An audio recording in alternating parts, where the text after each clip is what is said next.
I launched my game on Steam and it flopped horribly. It's been 3 months since the launch and the game has made about $300 so far, which just about pays for the cover image. I've spent over 2 years making BrightSeeker and it cost at least $1,000 to make, including all the cover art, Steam fee, assets, voiceover, marketing materials and so on. $1,000 may not sound that much for some of you, but for me as a student from Central Europe, it is a lot of money.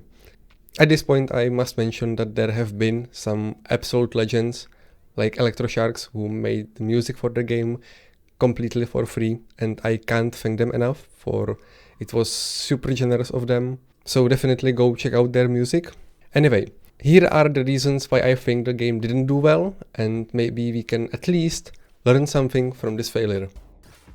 I've actually been in talks with several publishers shortly before the game launched, but nothing of that worked out. Even though BrightSeeker was in the top 10 games they considered to support. I made a pitch deck for them, talked with them, and all was going quite well until I kind of mentally crashed. At this time I was working 12 to 14 hours a day on a different project, since my university studies required some kind of internship. I was offered to work on an interactive background for one of the finalists at America's Got Talent, and I ended up making all the environments and most of the effects on my own. It had to be done quickly and it was extremely mentally demanding. Basically, I was crunching through the whole process, and at the end of each day, after I stopped working on this, I spent another several hours working on BrightSeeker. After about 3 months of this, I was completely burnt out, and since I knew that I will soon have to start working on another large project for my bachelor's thesis, I just made the decision to finish BrightSeeker as quickly as possible and just launch it. So I gave myself a month to get everything ready. And after that month, I would release that game. And this is what happened.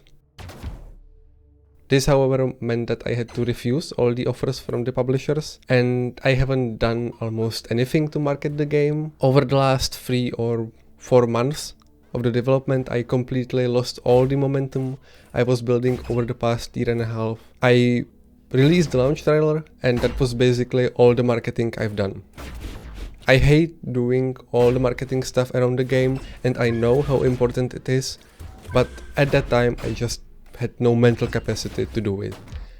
I honestly just wanted to get rid of that game and I was hating it. However, since it launched, I reached out to about 300 streamers/YouTubers and nothing of that worked out either. There are other issues with the game itself that have been there from the very start. First of all, the gameplay is not terrible, but it could have been more polished, and there are many design decisions which, if I was making the game again, I would change. The code is not optimal, to say the least. The underlying foundation is sometimes good, but 2 years ago I made some strange decisions that made it difficult to change things at the later stages of the development. For example, if I would like to add a new weapon to the game, I would have to rework half of the entire code in the player character, since all the weapon code is for some reason in the character itself and not in separate actors. There are just tons of systems that are inflexible, weird and confusing. So instead of reworking everything, I tried to patch the game up with additional content like customizable difficulty, which was a cool idea on its own, but when the core gameplay wasn't that good, this just introduced feature creep and I had to just stop, count my losses and move on. I had to push through to release at least something that was not necessarily good, but not terrible.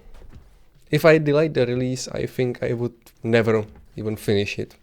So overall, I think it's better this way, since I at least learn a lot from it, and hopefully this at least gives you a bit of an idea what was going on behind the scenes, and it shows how difficult game dev actually can be. All of the development issues came from basically one source, which was lack of experience. I should have made a few small games instead of spending 2 years on a project that was clearly too ambitious for me to make alone. I underestimated how much time and effort it would take, and I didn't really know how to make a game like this. I learned a lot though, but I think I could have done it faster if I made more smaller games instead and failed on them.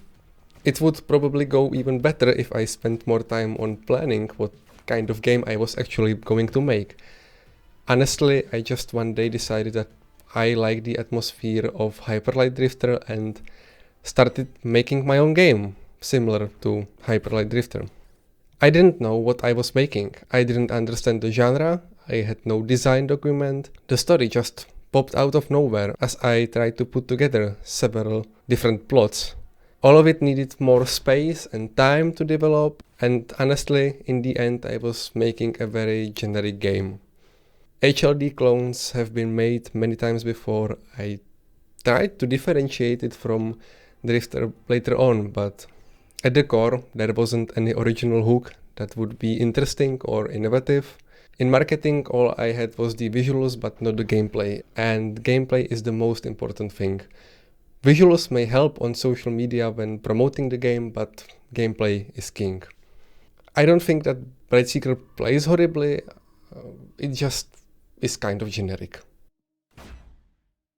I also spent money on useless things like voiceover, which the game didn't necessarily need. The Steam capsule, even though it looks amazing, didn't really attract as much attention as I wished, and overall I could have saved a lot more money if I had planned everything better. All of these things were basically my attempts to polish a very rough core, and you know how it is, polishing a turd and all that. I am honestly happy that I don't need to work on BrightSeeker anymore. I have gotten over the mental issues and I am once again excited about game development. I have actually started working on a new game and I realized that most games fail and it's okay.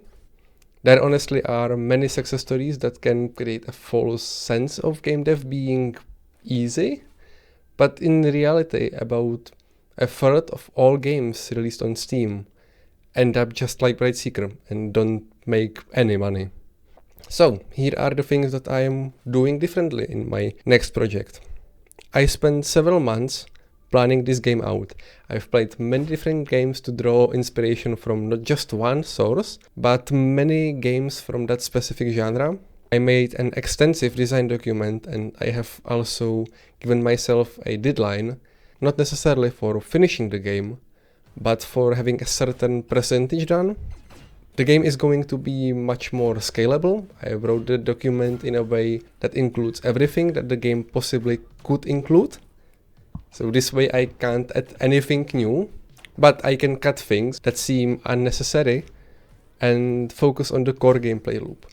Basically, I included all the feature creep and intentional overscope into the document and marked it so I know what are the most important things for the game. Of course, I can change or tweak everything based on how the game feels to play. I won't stick to the doc 100% if I find that the game is just not fun. I also chose a more popular genre since, as Chris Zukowski says, genre is the most important thing in marketing a game. It's going to be a first-person shooter roguelike, and I finally have a hopefully interesting hook. You will have to sacrifice parts of your body to progress and gain new abilities. But more on that in a future devlog. Hopefully this has been somewhat useful, informative or something, and yeah, I will be posting some new content soon, so subscribe, like, bell and all that, and see you soon.